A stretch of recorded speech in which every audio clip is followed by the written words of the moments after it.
Support WrestleTalk! Give us a subscribe. Was that the worst WWE Raw of 2018? I'm Ollie Davis, this is Luke Owen. Welcome to the Raw review edition of WrestleRamble, which is, of course, sponsored by Beer 52. UK viewers, head over to beer52.com /WrestleTalk/WrestleTalk to get your free case of craft beer.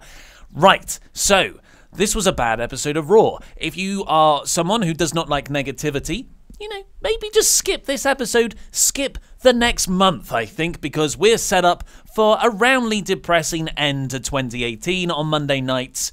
And the reaction online, on various reviews, on websites, on Reddit, in the Squared Circle thread, there's a lot of people saying this was the worst episode of Raw this year. Cage Side Seats said it was the worst Raw they've seen. I've had nothing. The only feedback I've had on Twitter to this show is that was the worst Raw of the year. Our Discord channel is filled with nothing but people saying that was the worst Raw of the year. I thought last week's Raw was much worse. Yep, I agree. I think last week's Raw was just awful. I guess it had the Ronda Rousey segment, which kind of saved it.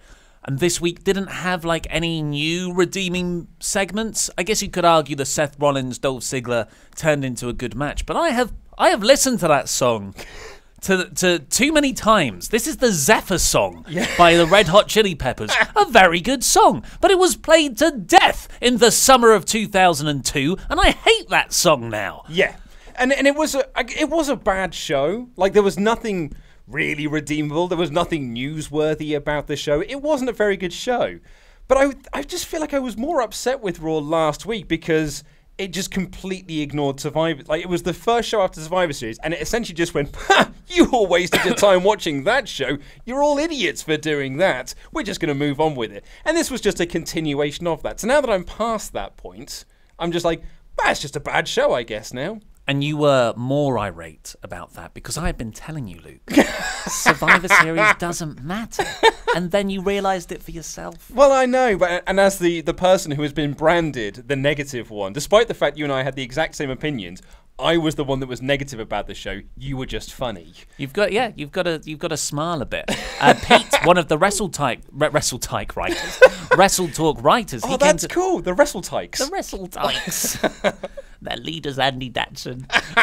Pete came to pop in to say hello last Tuesday, wasn't it? Yeah. And he was like, I remember Pete from the last time we met as being this happy, full of life chap. That you can't wipe a smile off that man's face. He's too happy. Yeah, and he was talking to us, and I was like, man, you are negative. But you smile all the time and you laugh at stuff. So I walk away thinking, God, Pete's a great positive He's a nice guy. But actually, no, he's full of hate. He is, though, my favourite writer. Yeah. Oh, is he really? Yeah, I'm just going to put that out there. I just think he's my favourite writer on our website. You just put a cat amongst the WrestleTalk's. We've got loads of great writers. Anyway, we will get to a litany of stuff that was awful about Raw, but we're going to open the discussion at least with probably the most suffocating element of it, which is this main event authority figure bollocks that was set up at Crown Jewel and is somehow the main storyline in the company, really, because Raw is the flagship program. Braun Strowman versus Baron Corbin is the main event storyline that opens Raw, that closes Raw, that's going to do that for the next couple of weeks at least. It's going to probably have a main event position at TLC. If Braun is back. Yeah, and that's the other thing. This is the main event feud that the one guy who is kind of over isn't there for. Braun Strowman was ridden off TV last week with an elbow beatdown because he has to have real-life elbow surgery to fix some bone spurs there. And, he's going to be off for at least, 3 to 4 weeks, just getting back in time for TLC if he returns at all. So the way WWE are getting around this is Baron Corbin, who had Drew McIntyre and Bobby Lashley paired with him in the first place because, how else would he take on Braun Strowman? So he's got this random assortment of heels anyway. The New Dogs of War. The New Dogs of War. Where's Dolph Ziggler? Oh, yeah, that partnership is just that has just been dropped. Just dropped. So, again, why care about anything if it's just going to disappear with no explanation? It's a really damaging thing to condition your viewers to think. And Yeah, see, but Braun's not even there. So who are the proxies for Braun? You've got Finn Balor, who's just going to get beaten up week after week. Fair enough, I've had that, I'm familiar with that. But this opening segment here was against Elias. And Elias, fresh off his face turn, that was random as all hell. But you know what? It's worked. People wanted to cheer him anyway. He's super over. When that guitar string hits, I am excited. Yes, and it was, because the three of them are in the ring cutting this like generic "we're the baddies" promo. It was all about like, I hope you all enjoyed Thanksgiving, but we don't eat that Thanksgiving food like you idiots because blah blah, we're heels and no carbs. Yeah, and Lashley, oh man, clearly Vince McMahon discovered the term beta male over Thanksgiving because they used it a lot on this show, but that's now Bobby Lashley's new thing, is saying that he is not a beta male because that's what we need in WWE. And then Drew said he's thankful for beating up Braun, and it's just generic heel nonsense. Having said that, no one got an injection in the butt, so probably was a better heel promo than what we got later in the show. Yeah, and that's when like Braun appears on the Titantron taped earlier in the day. He's sitting there. He's got like makeup on his elbow, I presume, to make it look all bruised and battered from the previous week. And he says, you know, they're having to figure out how to perform the surgery on me because they've never operated on an arm this big, which I thought that was a good line. It was great. I got a kick out of that. And he went to the Mick Foley school of babyface promos because he literally said, I'd rather be right there in Milwaukee. Well, what went down in Milwaukee? The Milwaukee crowd was so hot. To an extent. To an extent. They were a great crowd, and WWE gave them this garbage. And, like, they tried, man. They tried. And this is why I will always go to bat for the crowd, mostly. Yeah. Unless you just count 10 all the time. Like, they wanted to have a good time, and WWE chipped away with every segment. Yeah, pretty much. Heel heat. It was heel heat. And Corbin said that Braun is not going to be cleared by TLC, and that means that he will essentially win by forfeit. The match is still going to go ahead, and Michael Cole said during the match that Strowman isn't cleared and he won't be at TLC. So either they know he will be back by TLC and they're just going to continue on this storyline, or Raja reported today that Bray Wyatt, who was backstage at Raw today, is now being considered to be Braun's replacement in the Baron Corbin feud, should he not be able to get back. So they're still continuing this Baron versus Braun storyline, but according to Raja, there is a potential that it could end up being Bray Wyatt, who originally they had taken off TV to give a, quote, refresh of his character. That may not happen at all now. All those tweets that he was doing throughout October, November, may be just dropped and forgotten, all that Dr. Mercy stuff, and he's just going to come back as Bray Wyatt, babyface Bray Wyatt, to be the new face of Raw, because we've lost Roman, we've lost Braun, we've only built those two guys, now what do we do? And this show really did feel like, man, you've lost the only two guys that you've really built, and good lord do you feel it. And Seth Rollins is tied up with the Dean Ambrose feud. Exactly, he's busy elsewhere. So they cut this heel promo, and this is where the lights cut out. And I was confused for a bit. I kind of forgot. I thought Sabu was here. Yeah. and before the guitar string, Renee just goes, yes! I thought she did it as the lights came, or like as the guitar strings went. No. She's bad. I was on your team, Renee. I want women to be good. You're bad, though. Like you as an individual. Again, I don't feel like it's her fault. I just feel like it's this company just saps She wasn't away. good on NXT back in the day. No, she wasn't good, but she has... Great interviewer. She has good charisma. It's just when people are feeding her lines, I feel like that's when...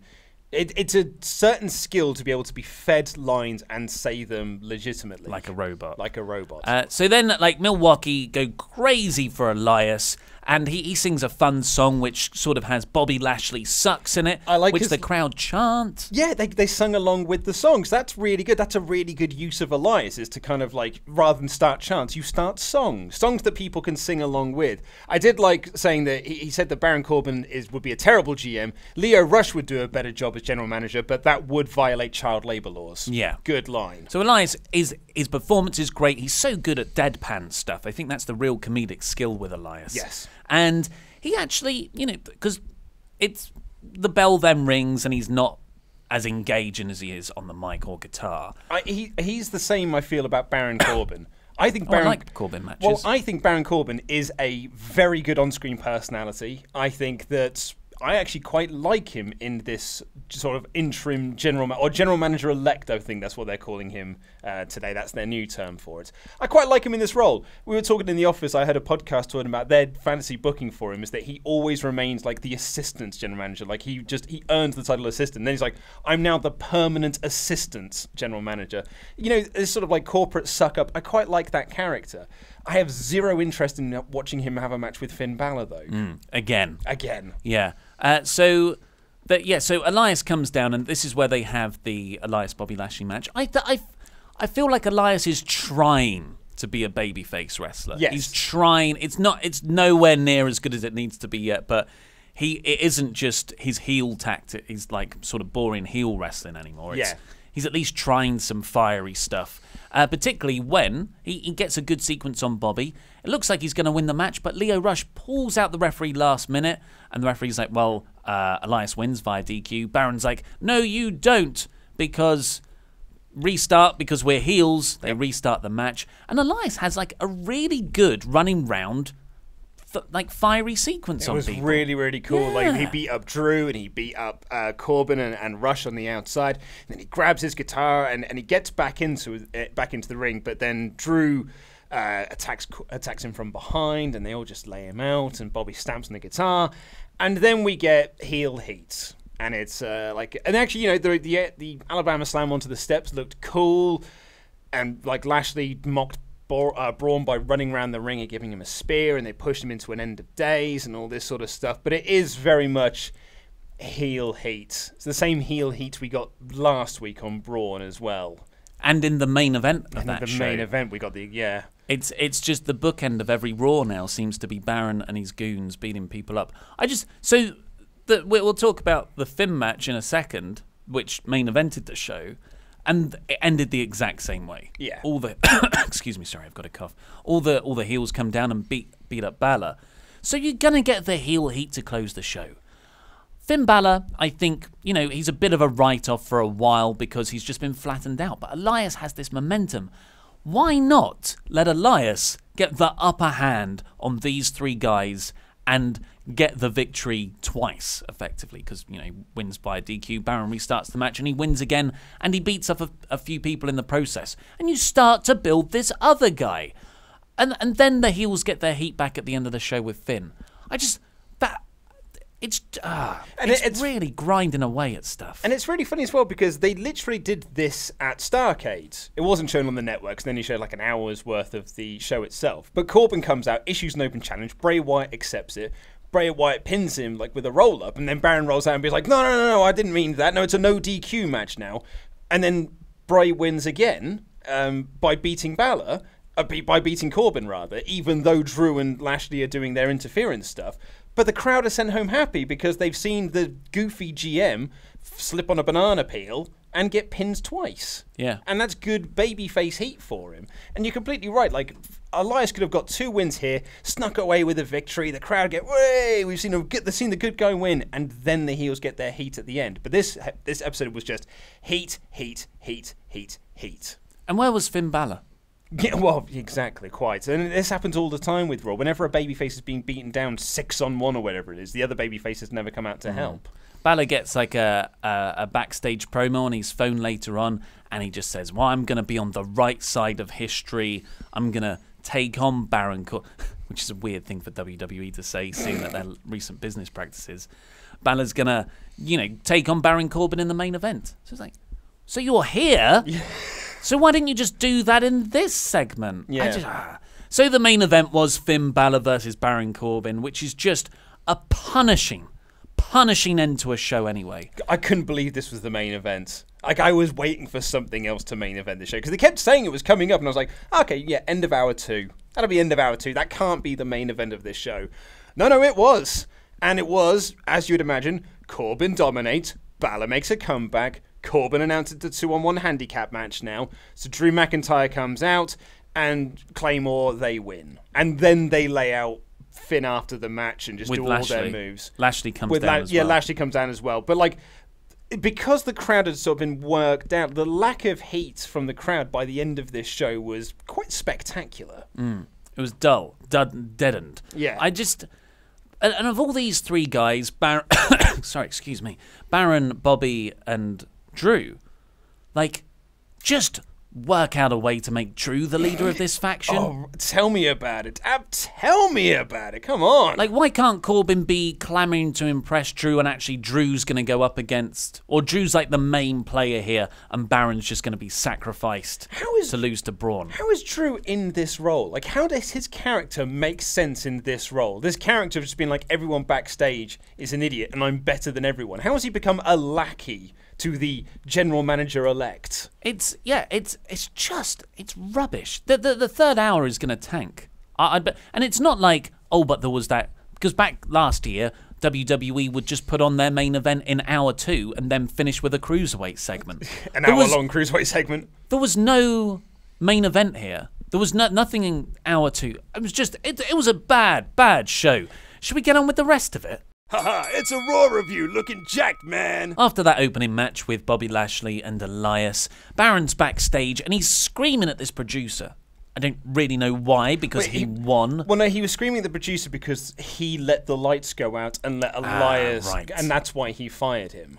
But then, he fires him and the guy disappears. The camera goes up to Corbin and then goes back. And then Alexa Bliss is there. So I'm like... Did the producer just turn into Alexa Bliss? She materialised into position. Boom. Yeah, it's very hideously staged. You just can't believe in any of this nonsense. And Bliss says, hey, looks like you've got a lot on your plate. Do you want some help? And Alexa Bliss was so flat in this role. Like, she just seemed... And it's a shame because I think she'd be really good in this role. She's a great promo. Great promo. And it's a really good use of Alexa while she can't wrestle, because clearly the concussions that she's had are more serious than WWE are letting on. And as each week passes, I start to get more and more Paige worries about Alexa Bliss's situation. And in the end, Corbin says that, hey, look, I need you to oversee the entire women's division.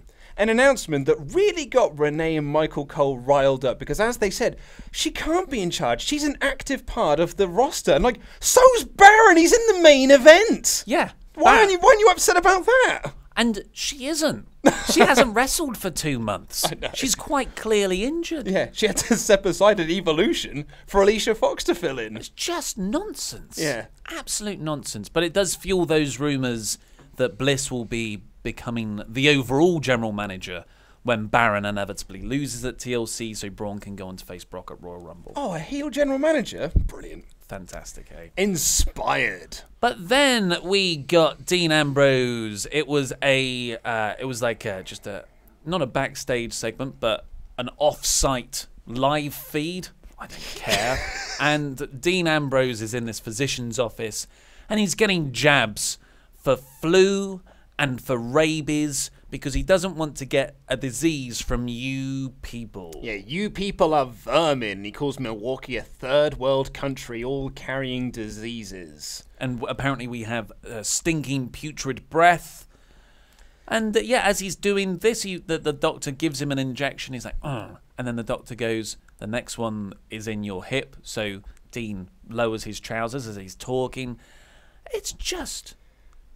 What happened, man? With this character, if you're scripting a character or scripting something for Dean Ambrose to say, this crazy lunatic, this guy who's become completely unhinged because one of his brothers has suffered this horrible, life-threatening disease, why would you then script him to have a segment where he pulls down his pants so he can get an injection into his butt?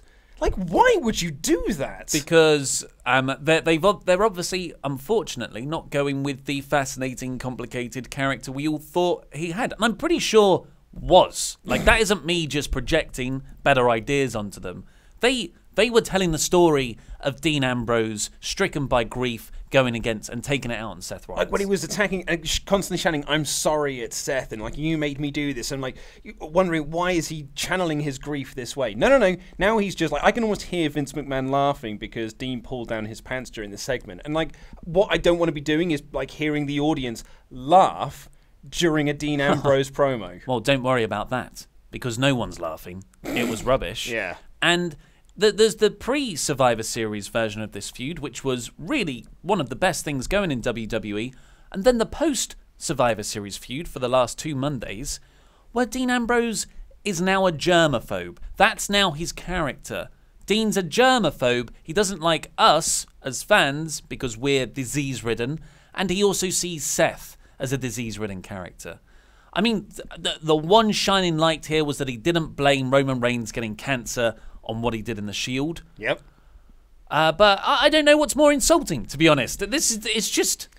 What? And then it cuts back to the announcer's desk. Hey, Renee, any chance of talking? No, stop talking to me. It's really difficult at home. Yep. Another week goes by. Another week of Cole and Corey going like, Renee, you live with him. And she just has to say, dunno. I don't believe anything that's happening right now. Not in like, oh my God, I can't believe this. What a shock angle. It's like, I literally don't believe anything is real on this show, which is so damaging when it's professional wrestling.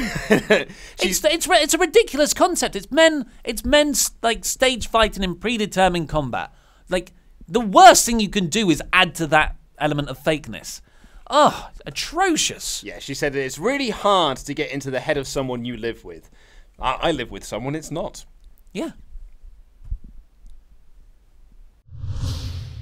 Anyway, coming up next, do you remember that really awesome match last week where the Revival lost a 3-on-2 handicap match to the Loser House Party, yet the Loser House Party are the babyfaces?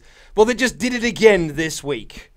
Loser House Party come out, and they're all being luchas, and then Revival come out and cut a promo and say, last week was stupid. We're a tag team. Tag team should be treated like golf. You should just be politely applauding when we do really good stuff or do a really good shot. Quite like that. I quite like that as well. And he said that it's a tag team match, it should be 2-on-2. And then they get into the ring, and then JoJo announces it's Lucha House rules again, so it's a 3-on-2 handicap match, and the Revival lose again. Where is this going? Where is this going? I don't know. And we got Corey Graves, the heel commentator who you're not meant to agree with, going like, this is ridiculous. And me at home going like, you're right, Corey, it is. And the crowd are going, well, I want to cheer for the really cool flip-D people, but they're cheating. I mean, this is unfair. And I don't want to cheer for the heels because they just told me not to applaud wrestling. So I'm just going to sit here confused and ambivalent. And there was a moment when Dawson, or Dash or Dawson, whichever one it was, threw Kalisto, or whichever one it was, to the outside. And one of the other luchas just got into the ring. And then Corey Graves is like, well, this doesn't make sense either. Now they're just getting in without tags. And granted, that is Lucha Libre rules, but that's not being established on TV in the US. So it does look like they're just cheating. And celebrating. And they're the good guys. Like, the Lucha House Party is a bit of a stupid gimmick, but it's not hard to do right. Again, nothing makes sense right now. Then we got the Cyber Monday segment with Bayley and Sasha Banks selling their wares. Oh, hey, look. I'm sporting a Support Wrestle Talk classic white t-shirt. I'm supporting an Ooh Kingslayer t-shirt, which I think is a perfect gift for a loved one at Christmas. Or maybe just even this weekend. Yeah, or someone's birthday, or Wednesday. You know, it's just a perfect gift for any occasion. Head over to WrestleTalkShop.com now and get your t-shirt to support Wrestle Talk. Yeah. Then we got a Lars Sullivan video package. Yeah, well, actually, before that, Cole says that Stephanie McMahon and Shane McMahon are fighting furiously to sign him because he is the hottest free agent in WWE. And that's why we're getting the promos played on both Raw and SmackDown, which really does feel like we're just biding our time until we decide which brand he's going on. Isn't that a really good idea that could have come to a climax at the one time a year when Raw and SmackDown go head-to-head? Apart from Crown Jewel and Mixed Match Challenge. Maybe a month of WWE programming could have been devoted to whichever brand wins gets Lars Sullivan. And that's why Steph and Shane want to win the 5-on-5. I mean, yeah. Or anything, yeah. Imagine. So, I said in my review, I think the hottest free agent in the business right now just says they don't know what they're doing with him. Yeah, they have no idea. They don't know if he's going to Raw or SmackDown, which means they have no storyline plans. Nope. Because how can you start to piece together a feud with someone if you don't even know which roster they're going to be on? And that is tremendously worrying because that's exactly what they did with every other single NXT call-up this year, none of which they've all been botched. I know AOP are the tag team champions right now. We'll get to that. But none of the NXT call-ups are over at this point. Did you see the joke that I made in the news about Lars Sullivan? Refresh my memory. So Dave Meltzer wrote in The Observer that he's set to get a big push. He's set to get a super push when they finally decide which brand he's going to. He's going to get a super push because he is a Vince McMahon type guy. So I made a joke about Vince McMahon likes big sweaty men. I remember now. Yeah. And then I made the joke of just like I won't make that joke because it wouldn't be funny anyway. The joke I was actually trying to do is that I wouldn't make that joke funny. But I think the way that it comes across and the way that people saw it, shade, man. I was throwing shade, and that genuinely was not my intent. My intent was I'm not funny enough to make this joke, whereas other people are. But what it came across, because I'm not funny, I was just throwing shade. I thought it was shade. I know, but you know that's kayfabe. We are in a feud with Coldaholic. They have my jacket hostage. It was so funny when I was seeing all the results, and I was just like, "Oh yeah, it does come across like that, doesn't it? Yeah, I'm really bad at this." Just there, and then you turn up on Cultaholic's channel. I know, just a few days later. On the straight to hell. Okay, here we go. This is the next segment. Yeah, it was a weird one, this next segment. So we got like a video package of Becky Lynch being punched in the face by Nia Jax, like really recapping that of like Nia Jax's hashtag facebreaker, hashtag potato thrower. And clearly what they're telling from this segment is that the feuds going out of this is Nia versus Becky and Charlotte versus Ronda, not Ronda versus Becky. Those two aren't really connected. Well, I disagree. I think, like, for now, and then they can come together for WrestleMania. Exactly, yes. So Nia comes out. And I think that's the way it should be. I agree with that direction. And Nia comes out. She hasn't got as much heat as she did last week. Like, the Survivor Series heat, that LA heat that she had, like, that's not really there as much anymore. And she talks about how, like, the Raw roster should be thankful for being the sole survivor, but she's thankful for breaking Becky's face. And, like, brags about giving her a concussion, which I don't think is particularly cool in 2018, but that's just... I don't mind it. Using it for heel heat? Yeah. Yeah, okay. And she said that, like, Ronda really wanted that match with Becky, but she took that away, and she's going to take away her title at TLC. And then they show like a video package from Money in the Bank with Nia beating up Ronda. And Nia is telling this story that Nia is the result of Ronda's downfall. And that Ronda has failed ever since she had that match on Money in the Bank. Despite the fact that she won the Raw Women's Championship after that. And she's still winning. She's still undefeated. Yeah, the Money in the Bank part was really edited to make Nia Jax look really good.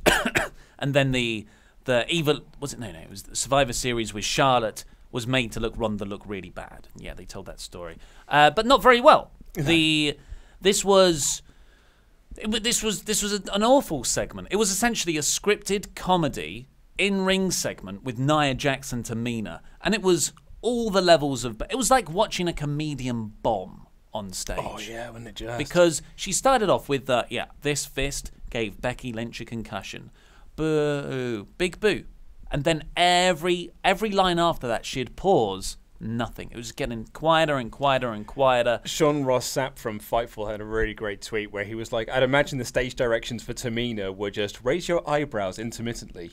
Yeah. Because she just stood there and occasionally would just raise her eyebrows. And nod. And she is just like she's not imposing either. She's a charisma vacuum. The crowd are chatting amongst themselves. Mm-hmm. Like they weren't even quiet.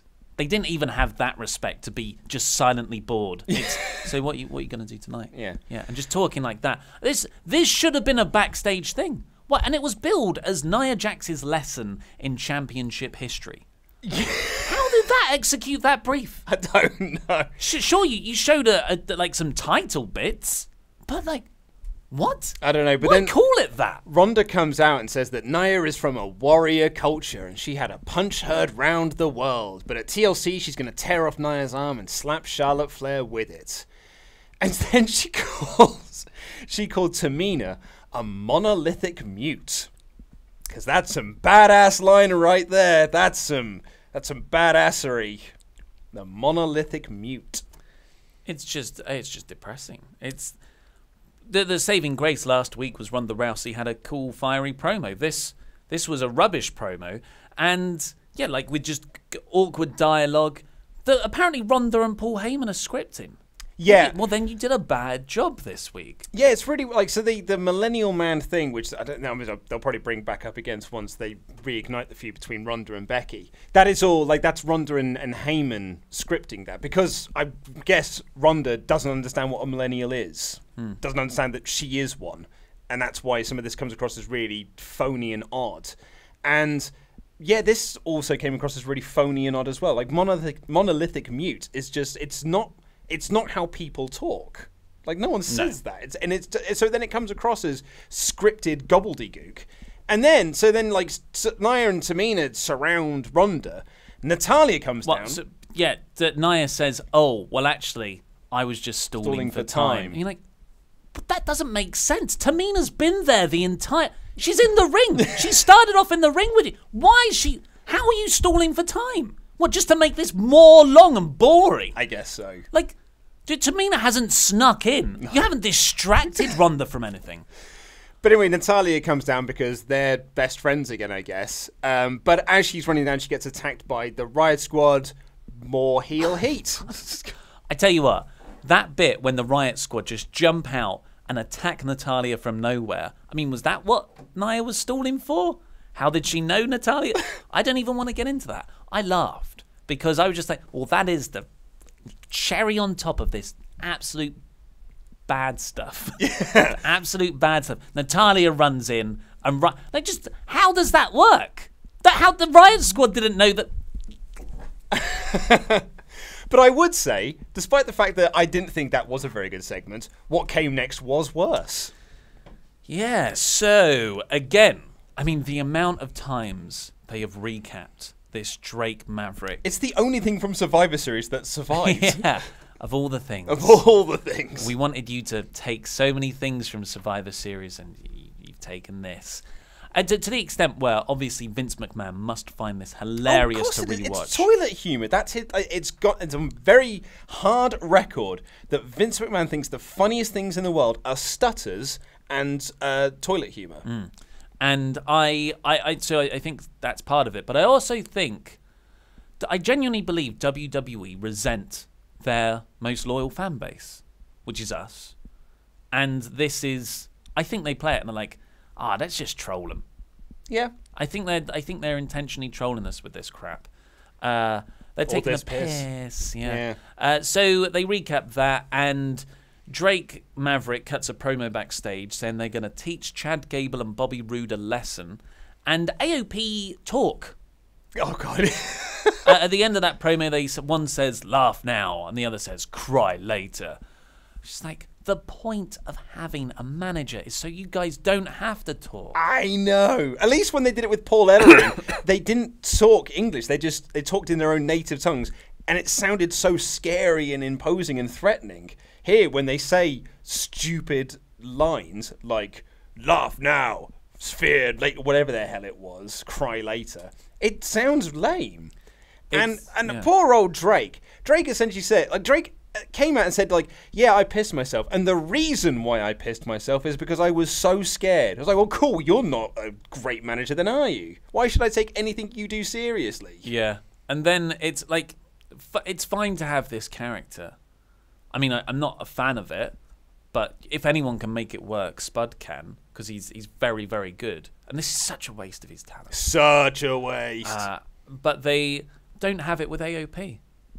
Like AOP, this is not the act to do this with. I always thought it was a really odd pairing anyway of Drake Maverick with AOP. Because remember, it just sort of happened out of nowhere. All of a sudden, Drake Manager was a manager on Raw. Same way that Lio Rush was just randomly a manager on Raw. Because I think 205 Live has its own different continuity.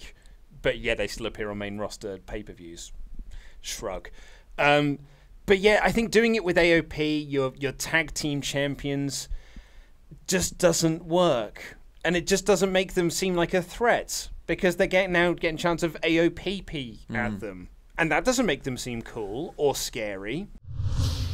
I will say one positive of this is Chad Gable cutting a promo. So backstage, Roode and Gable are there. And Chad, he's so earnest. And I believe in him when he talks. And he says, this was the whole reason I approached Bobby and we got this act together. We're getting a tag team championship shot here. That's what it's all about. Titles. Yeah, and I'm like, yeah, that is what it's all about. I wish WWE treated it that way.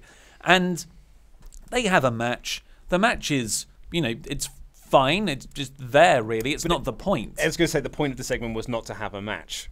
Maverick gets Bobby Roode's $10,000 robe. That was the figure Corey Graves gave us. Yep. Which, how much was Charlotte Flair fined? 100,000. 100,000. Yeah, it's a tenth of what. It's expensive. But Bobby keeps wrestling, and Drake walks off backstage with it. And then Drake appears on the Titantron. He's in the toilet, and he puts the robe in the toilet, kicks it down there, and he pisses on it. He urinates on it. Although I did laugh while whistling Bobby the Roode's entrance theme. I thought that did make me laugh. Bobby the Roode's entrance theme. You know him. Yeah. So this distracted Roode enough, presumably by its, oh my God, I'm doing this. I'm doing this on Raw. Look at me on NXT, and I'm doing this now with my life. Yeah. And he got rolled up. No, he didn't get rolled up. They hit a move on him and won. And won. So, yeah. Yeah. But we are not done there with bad segments. Oh, God, because no. Alexa Bliss then says backstage, hey, Bayley and Banks, I know that we don't always get on. You really don't, because just 2 weeks ago, you freaking ambushed them. Yep. But, as my first act, as women's general manager of Raw, I want you to have a Q&A with the crowd, with the live audience. An open forum. Because then they can get to know you a bit more. Bayley asks if it's going to be another This Is Your Life segment, and she says no. WWE, they're recognising how bad their own TV is from earlier this year, which would be funny. I think it was last year. No, it was this year. No, was it really this year? Pretty sure it was this year. God, I feel like it was last year. It feels like a decade ago. Oh no, that's. I'm going to Google things live on air. Bayley. Oh man, of course, because Bayley and Sasha were in the feud. Yeah, June 3rd, 2017. Damn it. Yeah. Damn it, that was him. I screwed it up in my news. But where was I? Yeah, so WWE making fun of a bad segment, which would be funny if what they would put in on now was good. But what you're essentially saying is, remember that terrible segment we put on? We're gonna we're still bad. Yeah. Because this is going to be bad too. We get that Finn Balor promo. Then we get, I'm not even going to dignify this. Ember Moon beats Alicia Fox. Ember Moon's teaming with Kurt Hawkins now. Full mixed match challenge. Remember when that team started out as Alexa Bliss and Braun Strowman? Yeah. And then No Way Jose parties down to the ring, and Jinder Mahal beats No Way Jose. But both matches went at about a minute each. Yeah, and did nothing for anyone. It was like filler. And I know, someone said this to me last week as well. It's like, well, these shows have to be filler because they're going up against Monday Night Football and they don't want to try. And it's like, well, that's the total opposite of what they should be doing. Surely you should be trying to put on a good product to make people want to tune into it. Am I mad on that? Am I wrong? No. You're just, I think people have bought into WWE's own insane argument. That's a stupid argument. It's like, well, no one's going to watch anyway, so why bother trying? Well, mate, I am watching because I'm not interested in Monday Night Football. I don't get it over here in the UK, so we have to watch this. So try. Reward your most loyalist fans. Make the people who watch Monday Night Football be like, oh, man, I should have watched Raw this week. And then, taped. on-demand stuff. Yeah. People can still go back and watch it. Yeah, and like when WWF were competing with Nitro, and they were losing in the ratings, they didn't go just throw their hands and be like, I mean, we're losing in the ratings, so don't need to bother this week, really, do we? He's like, no, they got their backs against the wall, and like, no, we need to fight, we need to try, because otherwise we're going to go out of business. And then they're in absolutely no fear of running out of going out of business. There is absolutely no chance in hell, to quote a Vince McMahonism, that WWE is going to go out of business off the back of this poor Raw. But at the same time, just try. Like, just make people want to tune in. Like, where else in the world is that a strategy? Oh, there's some more competition, so we're just not going to try this week. Yeah. That is not a long-lasting thing. That's the attitude of a failure. Yeah, eventually they'll come back. But we did get next possibly the best thing on Raw, but that's not saying much. Can I do want to add in that Ember Moon thing. Yeah. That was my favourite moment on Raw, which is when Moon won, and then Kurt Hawkins reacted like he won, and Moon crapped her pants because he scared her because he overreacted. And that did make me laugh. Because Hawkins is infamously a loser. Yes. Seth Rollins came out next, and he brought back the Intercontinental title Open Challenge gimmick. Are you all right there? Just chuckling. Shane Douglasing. I was just Shane Douglasing here because everyone was so excited for this segment. Good Lord. When he announced this yesterday, I'm bringing back the Open Challenge, everyone was speculating, who's it going to be? Could it be like a 205 Live guy? All the 205 Live guys were like retweeting him going like, oh, I'll be there. Oh, I'll be the one to answer it. Ricochet was like, oh, I'll do it. Title v title, that'd be really fun. All these guys. Gorilla Position put up a tweet saying like, I can't wait for this. Reply to me in GIF format who you want it to be. And there's all these GIFs of being like Velveteen Dream and Aleister Black and Adam Cole and all these names and all these names. And I myself thought like, man, I really missed John Cena's US Open Challenge. Like, consistently, it was always a great match every week on Raw, and it was always a surprise. We got to see underutilized undercard talent being put over, even in defeat. They still came out more over from that segment than they were going into it. Oh, this could be a really cool thing. And then as Seth Rollins was coming down to the ring, I thought to myself, I don't think Dolph Ziggler was that annoyed that he lost the Intercontinental Championship. I wonder what happened to that storyline. And then I thought to myself, oh no, he's going to answer. And then as soon as the record scratch hit, I watched Raw on my own, but I did roll my eyes and I went, ugh, why? Why Ziggler? Why this match again? It's like they accidentally played a repeat of Raw. Or a clip show of the worst parts of Raw this year. How do you come to this decision? How do you look at your entire roster of guys and be like, just do Dolph again? Because it's not going to play into anything next week. This is a one and done thing. Yeah. So just before we get on to the match, Seth did say that he's done chasing Dean around, but even though Ambrose says he's not here, I'm on the lookout for him. So I thought I appreciated that as, a smart baby face to wrestling and the shenanigans. Do you want a fun fact, though? Go on, then. So this was in my news today, you might have seen. Seth Rollins and Dolph Ziggler have shared the ring 15 times since June 18th, with 7 being singles matches. That's 15 times in 24 weeks. You could select a random week of WWE and have a 62.5% chance of seeing this match. Well, I just, for a random joke, I said their 14th match this year together. It's more. I thought 14 was a hilariously high number. But so thank you very much for I've lost the name now, but you're in the news. But thank you for sending that across. I really appreciate that. We love numbers. I do love numbers. Scott Steinery numbers. Yeah, it was. The match was, it was good, as I said earlier. Of course, it was. I've heard this song way too much though. Yeah, there was a pretty good near fall off a missed frog splash, and then Dolph hit the Faymaster. Crowd were really into the burn it down chants. This was the only other time really that the very good crowd got something worth cheering. Yeah, crowd were super into this, to be fair. And then at the end, Dolph Ziggler's going to the top rope, and I'm thinking, well, he doesn't. Maybe he's actually going to hit a top rope move. What could this be? Seth hops up, superplex, Falcon Arrow, and won with that. And that was the kind of finish where I wasn't like, oh my God, he won with the Falcon Arrow. I was like, wow. They've just used every other finish. They're out of finishes. They're out of ideas. But it's cool to see someone win with the Falcon Arrow. But that's what I thought. I thought it's a nice move to finish on for a change, but at the same time, a different match would have been much preferred. Like, there's so many guys on that roster that could have had this role that are not doing anything. And it didn't need to be like we need to elevate a new guys. No, it's just like, have a great match. And at the end of it, people can look at that person with a different eyes. Maybe, who knows, someone might accidentally get over off the back of it.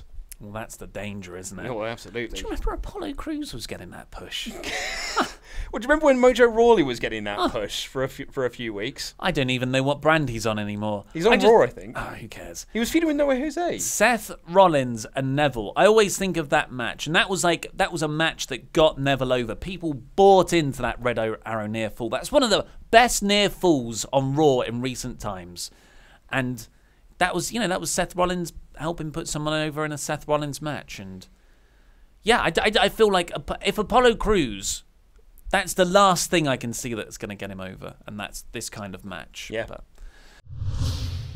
anyway, because we've already talked about the main event with Finn Balor and Baron Corbin, we're going to talk about the equally frustrating co-main event, or the last segment before then, which was that previously teased Sasha Banks and Bayley Q&A with Alexa Bliss moderating.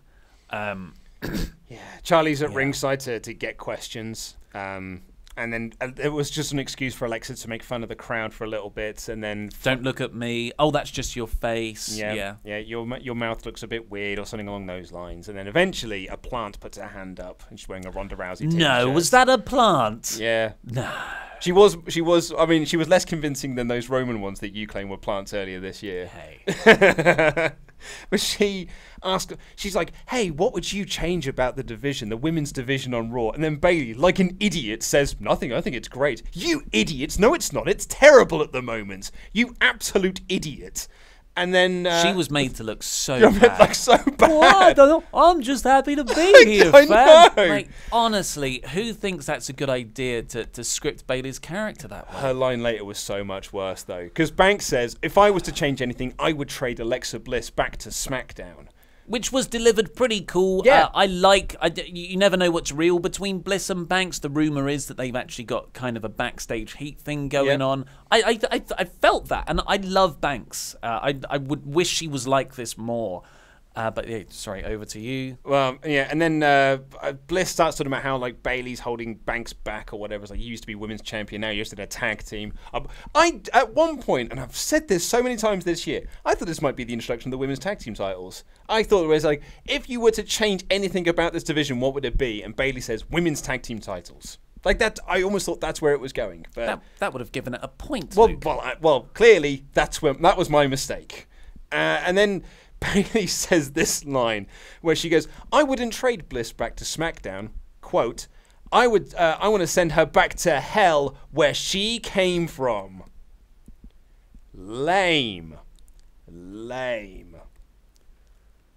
It's not a good line. Yeah, I don't know why you would. It's rubbish. It is rubbish. Like, I didn't go. I wasn't like, oh, that was really funny in a lame way, What a or burn. oh, that was badass. So just like, you just look rubbish. Is Bliss from hell? Is she a demoness? That's never been a character before. Yeah, I don't know. It was bad stuff all around. And Alexa Bliss, I just feel like her heart isn't in it at the moment. Alexa Bliss is a great promo. She's really good at riling up the crowd. She was on second gear at best here. She was doing, when she's doing stuff with the crowd at the start, she seemed that was like 20% capacity of heel Alexa. Yeah. I don't know if it's because she's sad that she can't compete at the moment, or she's not creatively fulfilled by this. But yeah, just no one was good in this. No, and you kind of, the writing was on the wall that this was going to be a bad segment anyway, but like when Sasha Banks came out, and you can always tell if a Sasha Banks segment is going to be good or not by her facial reaction when she comes out. Like if she's going to lose a match, she's not smiling. She's winning, can't wipe a smile off her face. So just by the look on Banks' face when she came out here, you're like, oh, she doesn't buy into this segment whatsoever. She knows that this is bad. And then bad it got because from out of nowhere, Mickie James, Alicia Fox, and Dana Brooke attacked them was from Alicia behind. Fox there? Yeah. I missed that. Yeah. Was she definitely there? I thought it was Mandy Rose at one point because they got platinum blonde hair. But no, I'm pretty sure it was Alicia Fox because she's the only other woman. when Ember Moon came out for a match earlier, I went Ember Moon versus, and I was racking through my brain going like, who else could it be? And I was like, Dana Brooke. And then when Alicia Fox, I was like, oh no, of course, yeah, Alicia Fox is the one I'm missing. Dana Brooke, by the way, just 48 hours ago, was teaming with Bayley and Sasha Banks at the Starrcade show. So if anyone thought that might actually mean something, it didn't. Yeah, but at the end, after this, Bayley and Banks stood tall. So this, again... Did the NXT Toronto review go up yesterday? It did. Yeah, so the WrestleRamble Extra for this month, which was NXT TakeOver Toronto from 2016, that's up now for Patreon exclusive. It's for $5 and above backers. And that's a match that has Mickie James's first return back to WWE in a match against Asuka. And we were like, wow. She's such a good wrestler. She's so solid, and she's got so much experience. She's really solid in the ring, and we talked about how much she's been botched on the main roster since, and just slowly chipped away at any of that legend status. All-time great she was billed when she returned to NXT TakeOver, and here she is. You can't even be 100% certain that it was Mickie James because it was such a throwaway beatdown. Yeah, that's what she is now. This was a terrible episode of Raw. It was boring. It was 3 hours long. There was bad stuff in it. There was potentially character ruining stuff in it with AOP. Nia Jax is not the right person to give in-ring comedy segments to. And the main event storyline is completely uninspiring. And Rollins and Ambrose has taken a very banal turn. I gave it a bore. And yet I thought last week's episode was worse. But I would also give this a bore. Maybe a high bore because the Rollins-Ambrose match... No, Rollins-Ziggler match was at least good. Well, sorry for all the negativity there, folks. But, yeah, it's not a good time in WWE right now. And it likely won't be until Royal Rumble season kicks in. Yeah. But that's all we've got time for today. Please go over to beer52.com/WrestleTalk UK viewers only to get your free case of craft beer. That's good stuff. There's a link in the video description below. And click these videos that have just appeared on our laps to catch up with the latest WrestleTalk awesome things. And this button, which will subscribe you to the podcast version of this show, which has exclusive intros and outros totally for free. I've been Ollie Davis. This has been Luke Owen. And that was Rambling.